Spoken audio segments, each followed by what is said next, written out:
Nobody wants to see your leopard skin wallpaper. Warren Buffett famously talks about time in the market versus timing in the market. And this is true for real estate as well. Your iPhone pics, keep them on your iPhone. Hi there, I'm Gary Brazenor and this is The Real Deal. After 25 years of real estate experience, I'm here to give you 25 years of brutal real estate advice without the BS. All right, let's jump into it.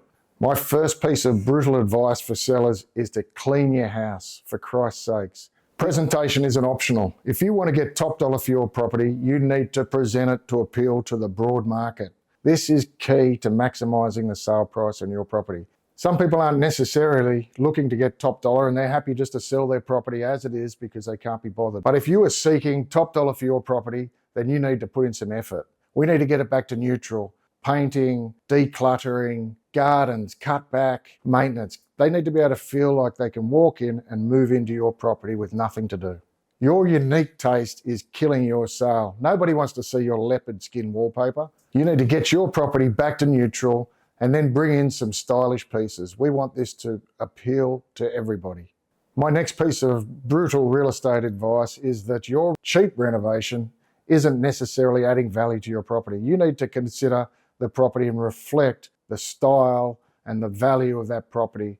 Your cheap kitchen won't necessarily add value to a buyer who's going to come in and rip that out. You'd be better off if you haven't got the style to do this work or the funds to do it, leave it for the buyer. My next piece of brutal advice is that your property isn't necessarily worth what you think it is. Just because you're buying a property down the road that is worth X dollars and you need X amount of money out of your property to buy that property, there is no reflection in the value of the property you're selling to the value of the property that you are leaving to go to. Your property is only worth what buyers are prepared to pay. Brutal real estate advice for sellers: ditch this idea of price it high and they can always knock us down. This is an absolute myth. You are going to miss your opportunity. When your property is listed for sale, those first few weeks, days are absolutely key. You've done everything to present the property. You spent a lot of marketing money to get this property out there. Buyers that have been in that market looking for properties like yours are going to be on your doorstep and looking at your property and looking to make decisions. If you've overpriced that property, you'll help to sell the property down the street or next door rather than sell your own property. There's three classes of buyers: A, B, and C class buyers. Your C class buyers, they're not ready to buy. They're just having a bit of a look around. Your B class buyers have stepped up. They've maybe looked at property and made an offers on property. But your A class buyers are red hot. They're ready to go. They've missed out on property. They know what they want. They know what the value of the property is. They're happy to pay a little bit over the odds just to get in. These are the buyers you want. If you've priced your property correctly, you've marketed it well, you've presented it well, you will attract these buyers. You've been on the market for a week, 2 weeks, 3 weeks. You haven't raised objections by sitting on the market for weeks or months and rotting. These buyers will pay you the premium price. More brutal real estate advice. Please do not come to me with your iPhone pictures or the photos that your uncle's taken of your property that turned out amazing, with that sunset that came out with these ordinary backdrops and resolutions. We need professional photography. You need drone footage. You need dusk, dawn. We need to build some emotion into the photos, get buyers to your property who are going to fall in love with it. Your iPhone pics, keep them on your iPhone. More brutal advice for sellers. Your mum's, brother's, sister's, cousin's, second auntie does not know the value of your property. You've trusted an agent to put a price on your property. Don't be swayed. These people have your best interests at heart, but have absolutely zero experience in real estate. The amount of times I've had sellers come to me and say they feel like their property's been underpriced because their mum's sister felt we should put another $300,000 on it. I've had plenty of times where I've had fantastic offers in the first few weeks, but sellers have their expert advisors and friends tell them that they're underselling it. I currently have a seller right now who's experiencing this exact scenario. We've had an offer at 1.43 million in the first week. I've just completed that deal 6 months down the track at 1.25.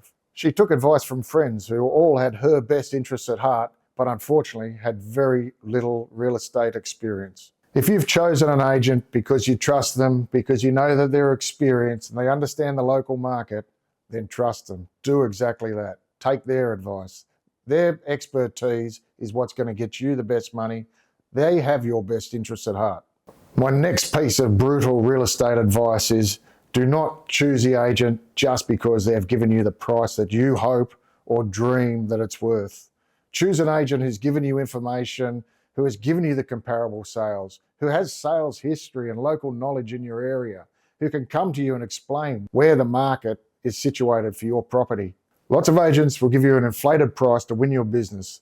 They'll then come back around in 3 weeks later and knock on your door and say, the market's not there. We've had X amount of inspections. Unfortunately, people aren't coming to us with offers. We need to get more inspections now. And my suggestion to you at this stage is to reduce your price. From this moment on, you've missed that opportunity. You've raised an objection already.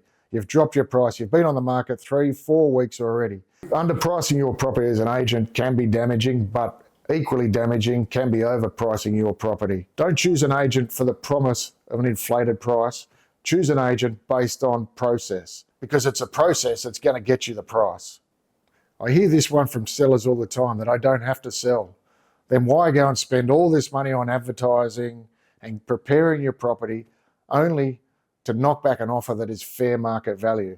If you want to sell or you have to sell, then listen to the market and be prepared to accept market value and move on with your life. I've got clients who have knocked back offers and were wanting to move on with their lives, to be closer to family, and they've sat in their homes and wasted 3 years for the sake of a few $1,000s. Warren Buffett famously talks about time in the market versus timing in the market, and this is true for real estate as well.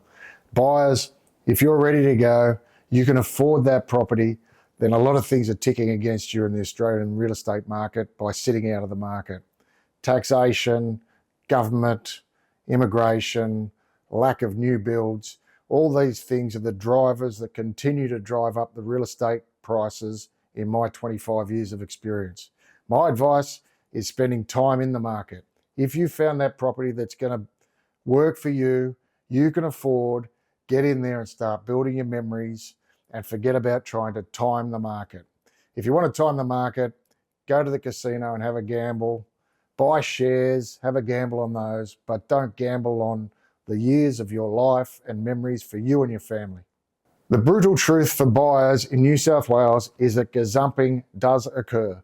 Gazumping occurs when a seller accepts an offer from one buyer and prior to any exchange of contracts, another buyer who may or may not have even seen the property makes an offer. The agent is obligated legally to pass that offer onto the seller. It is the seller's option to decide whether to stay with the current offer or to go with a new offer. For a buyer, make sure you are ready to go. Once you've found the property that you've fallen in love with, make sure your finances, your solicitors, your building and pest are all done and you are ready to sign a contract to try and avoid running into this situation.